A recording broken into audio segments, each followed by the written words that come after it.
Hey everybody, thank you for stopping by my channel. A Square Pillow Isn't Square. This is the place where you will find tips, tricks, techniques, advice, and tutorials, all things related to home deck sewing.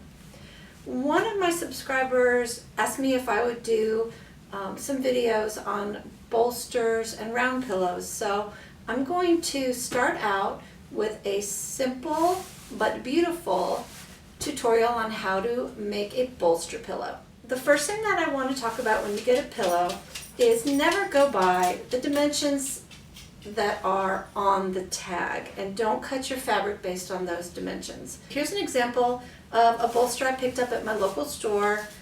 It says it's 6.5 by 17 inches.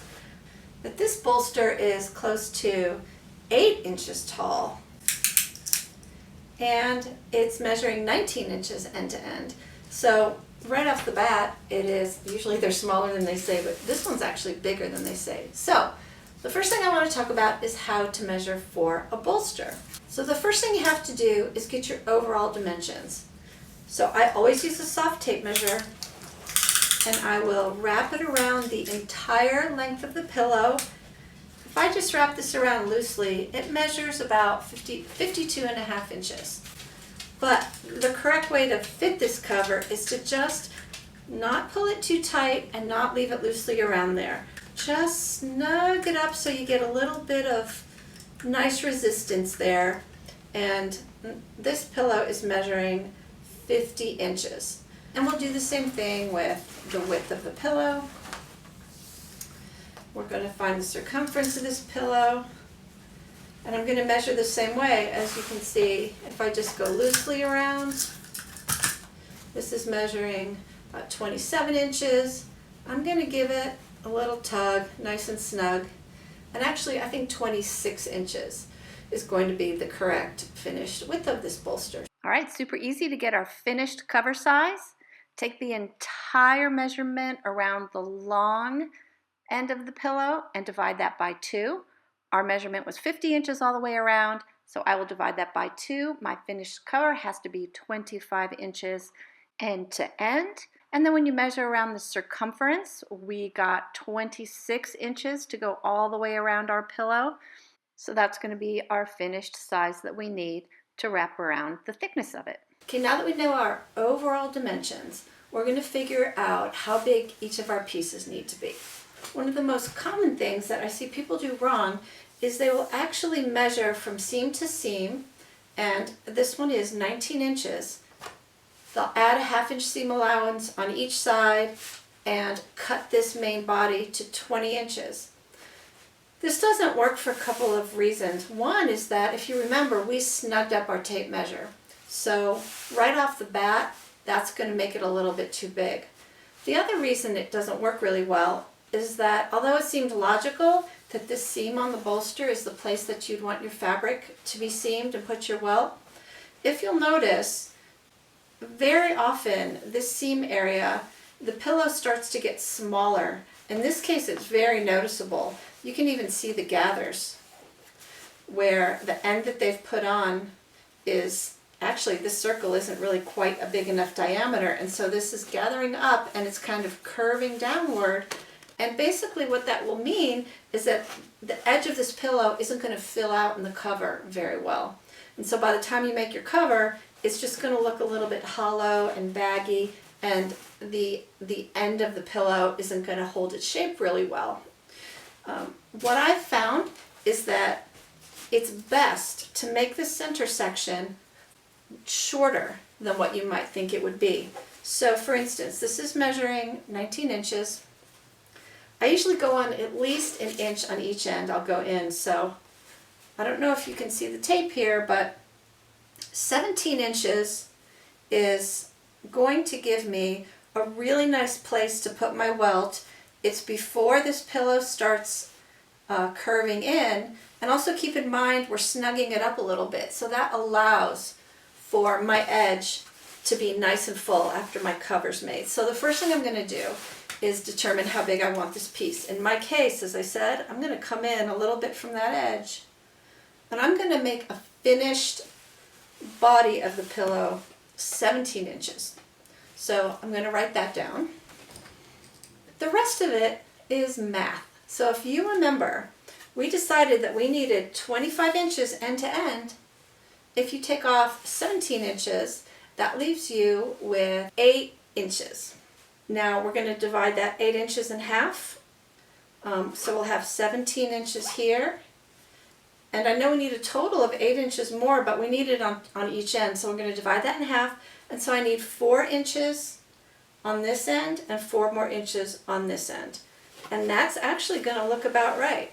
So if I take that tape measure to the middle of my pillow and snug that up, that 4-inch mark is going to be right where I want it. So that looks good. Our pieces of finished fabric, we haven't added our seam allowances yet, but I'm going to have a 4-inch piece here, then I'm going to have my welt, and then I'm going to have my 17-inch piece, and my welt, and my 4-inch piece. So here's what your cover is going to look like after your pieces are all sewn together. Now all you have to do is add seam allowances where the 3 pieces are sewn together. I am going to have my ends go in the opposite direction as my body. So I'm actually going to have the stripes going around this way on the body, and then I'm going to have them coming down in this direction on the ends. I think that'll look really pretty with a nice solid blue welt. So I'm going to cut my pieces in the correct direction next.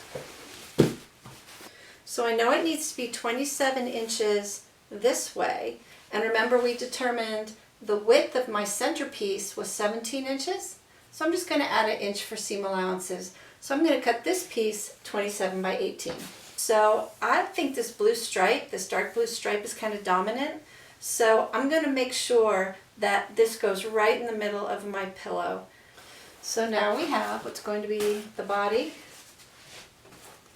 of our fabric this way. Alright, so that looks good. I'm going to cut the fabric so that the stripes run this way on this piece. As we determined this piece was going to finish at 4 inches, I'm going to add a 1/2 inch seam allowance for where it's seamed together up here.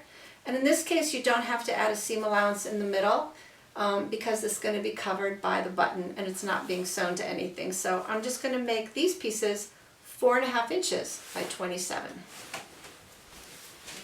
So we're going to add a 1/2 inch seam allowance on each end of the dimension that's going around the pillow. We measured a 26-inch finished size. We're going to cut that at 27 inches long. All of our pieces will be 27 inches long. And as far as how wide they are, our center needed to finish at 17. We'll cut that at 18. And our sides are 4 inches. We will cut them 4.5 inches. Okay, and here are my 2 pieces. I've cut them 4.5 inches by 27. And you will see, here's my fabric wrapped around my bolster, and this is going to end up being wrapped around this way and gathering down to our button tuft. So the main body of our fabric is cut out. Next thing to do is make our welt and start sewing this together. I have a couple of videos on what's welt, what do you need to know about welt, how do you make welt, how do you join welt. So I'm not going to take the time in this video to go through how to make the welt, but just to help you understand how much you need, we're basically going to be going around the circumference of the circle, our 27 inches. So we're going to need about 27 inches, plus allow yourself about 4 to 6 inches for the join, just to give yourself some workspace. So roughly, just under a yard for each end. So I've made some solid blue welt, and now we're just going to put it together. Okay, there are 2 ways to do this. There's the easiest way, which I think doesn't give you as good of a finished product. And then there's a way that's just a little bit trickier, but I think it gives you a much more professional looking finish. But if you want to take the little shortcut and the quickest way, you will sew your welt or baste your welt onto each end of your pillow, and then simply right sides together, sew your end on each end, and then you will simply turn it into a tube and sew all the way across your length.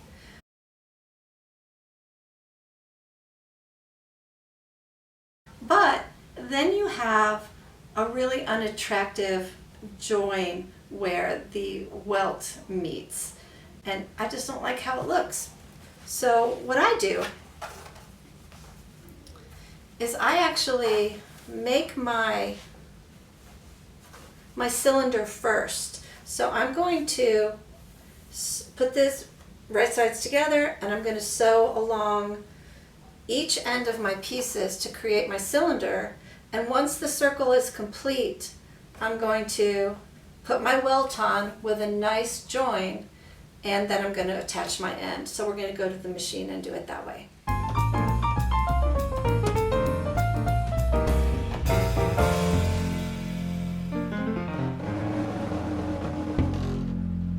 I actually just did a video right before this one on how to perfectly pattern match, so if you're not sure about how to do that, take a look at that video.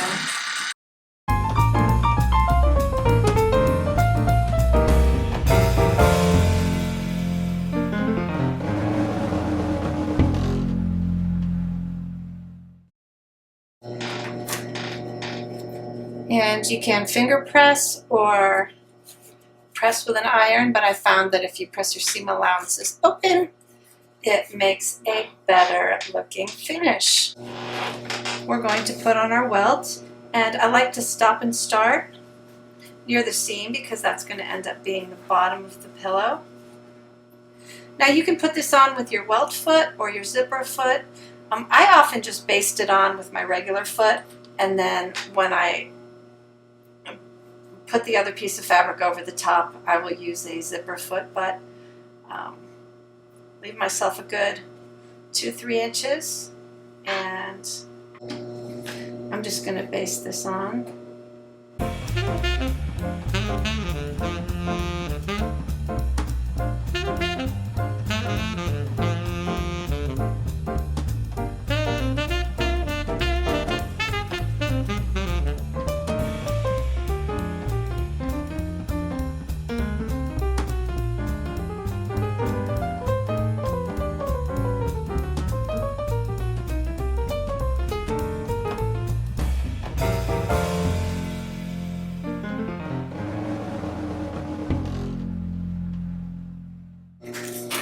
That'll be nice and smooth, and it will look a lot better than if you were to have tried to sew those closed like that. So this is going to be a nice, smooth, tight join when I'm finished. And you do the other side the same way.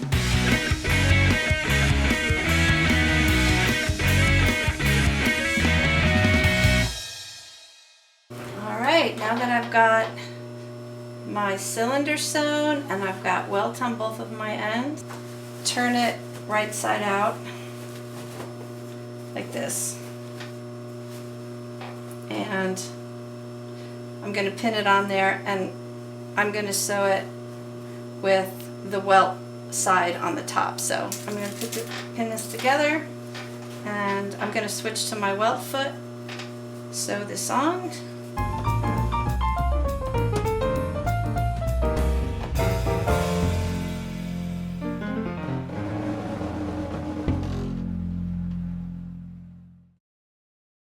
I'll stop and start on my seam, and this is where I'm going to really snug this up nicely on my welt so I have a nice tight welt.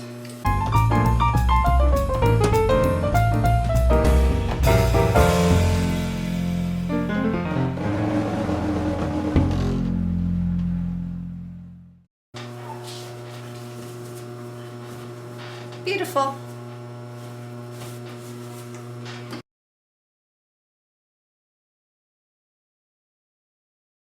Alright, the next step is we're going to take a really strong thread. Don't do this with a lightweight sewing thread. I actually like to use upholstery thread for this. This is a bonded polyester upholstery thread. Super strong, there's no way that I can break it. So I only need 1 ply. If you have thread that isn't quite this strong, you might want to use 2 ply. But all you're going to do now is you're going to make a running stitch all the way around this raw edge, I tend to go just about 1/4 of an inch away. I'll stop and start right at this bottom seam. Yeah, maybe closer to 1/2 an inch is a good size. I'd say these are closer to 1/2 an inch. And you're just going to go all the way around the pillow.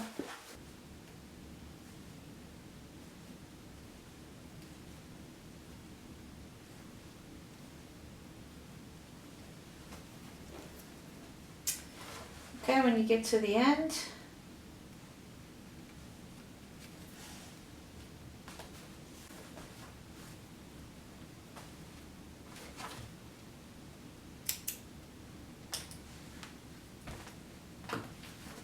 leave yourself a nice long tail. And in fact, I'll sometimes just tie these together just to prevent myself accidentally pulling it out. So you'll have something that looks like that. Do that on the other side next. Okay, now that I've got this done, I'm going to put my pillow inside. Put my pillow insert inside.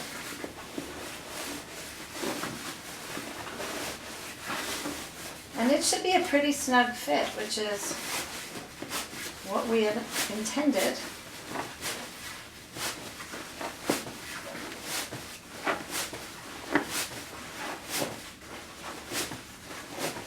Okay. And then the next thing I'm going to do is just really try and center this pillow insert so that the cover is right in the middle of the pillow. See, I mean, I can tell right now it's shorter on that end, longer on that end, so I'm going to give my pillow form a tug. That feels pretty good.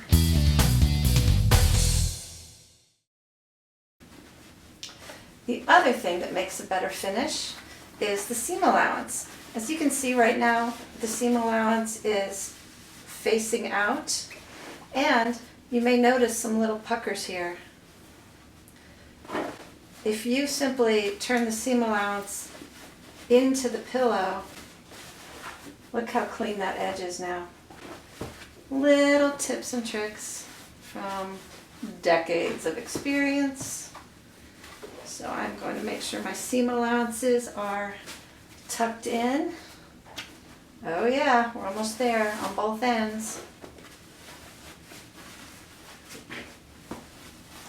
Double check that it's centered. And now we are going to simply pull this up.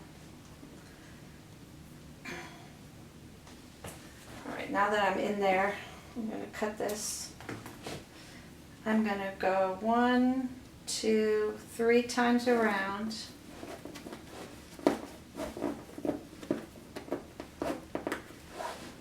Look at that. Perfect. You want to make sure your welt keeps its shape.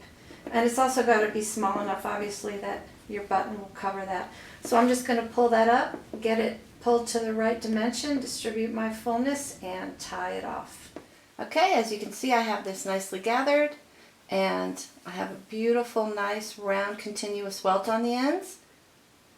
And because of the way that we measured and cut this pillow, you can see that my end is not flat and hollow looking. It has a nice amount of softness, and after I'm done putting my button on and tufting it, it's still going to have a nice clean edge right here and look like that welt is right on the end of the pillow where it's supposed to be. So let's do our last step. Alright, I like to use, for larger bolsters like this, I like to use buttons that are about 1.5 inches in diameter. And you can find these snap-on button forms in any craft store. And they'll come with usually a little tool that helps you cover the button.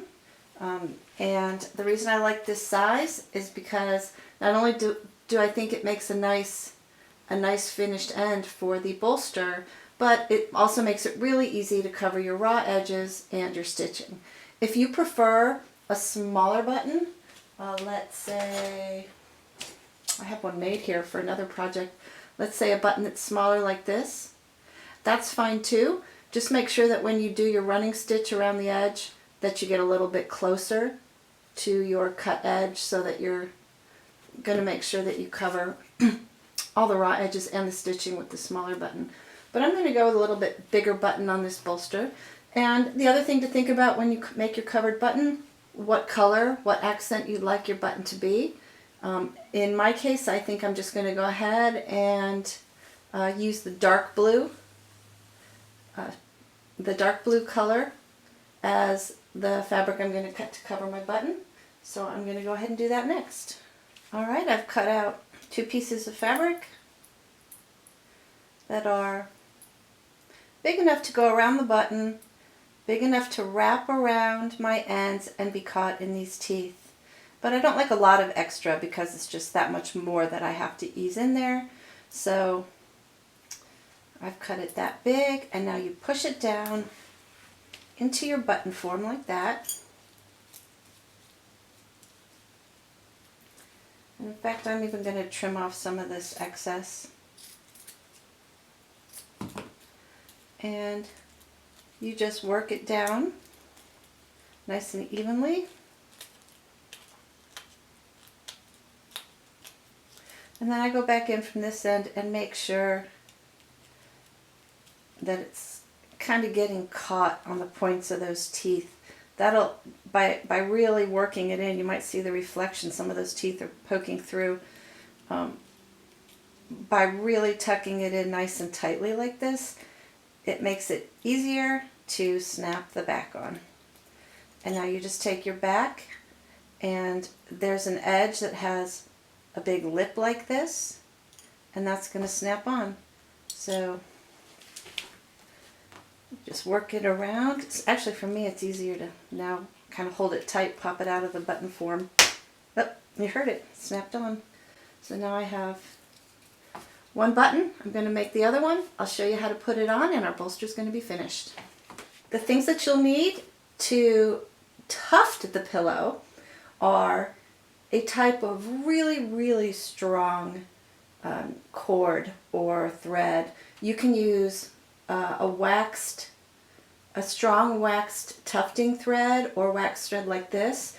I also have lots and lots of Roman shade cord. This is a thin 0.9 millimeter Roman shade cord, nice and thin but very strong. It also works really well for tufting.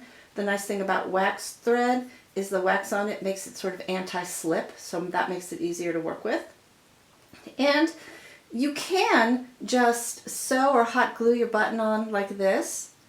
If you don't have these things or don't want to buy these things, but I think it looks best and most professional if it's slightly indented, and the only way to do that is to tuft it. And the easy way to tuft it is with a giant needle like this one. This one is 24 inches, and there has rarely been a bolster that I couldn't tuft with it. This is something I've had for years. It didn't cost much to buy, but it's definitely paid for itself over the years. Cut a piece of twine that's longer than your bolster, so you have room to tie and work, and you're going to double that. So I'm going to fold that in half and cut it. So I have a piece of thread, one long piece of thread, more than twice the length of my bolster. Now take that little folded end, put it through your shank, like that, and then pull your thread through your loop. So basically you have now anchored your thread onto your button end. Now just put both threads into the eye of your needle and carefully insert your needle into the very center of your pillow and work it through in as straight of a line as you can. Alright, I can feel it.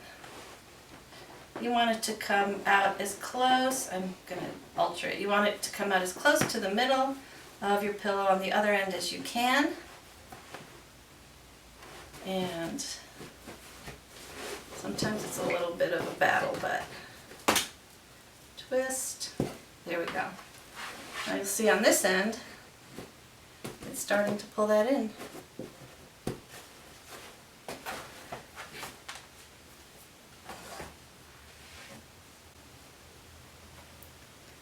Now I put both ends through the shank, like that. And I'm going to turn this towards you. Then I separate it. I go around in one direction with one thread, the opposite direction with the other thread. And the goal here is to pull it in enough just to tuft it without really squishing it too tight, because if you squish it too tight, you're going to start having your bolster do this and it won't look good.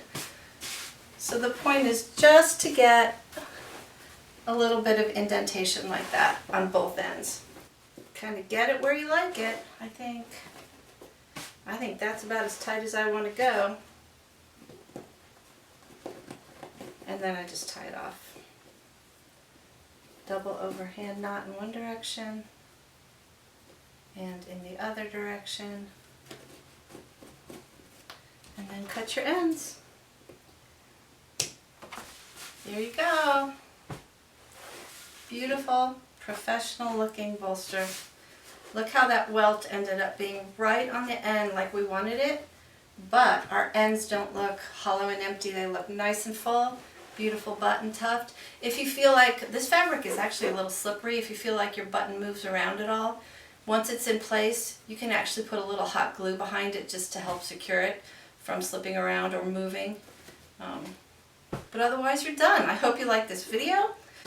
And if you did, please subscribe to my channel so that whenever I post a new video, you get a notification if you hit your little notification bell. I thank you so much for watching, and happy sewing.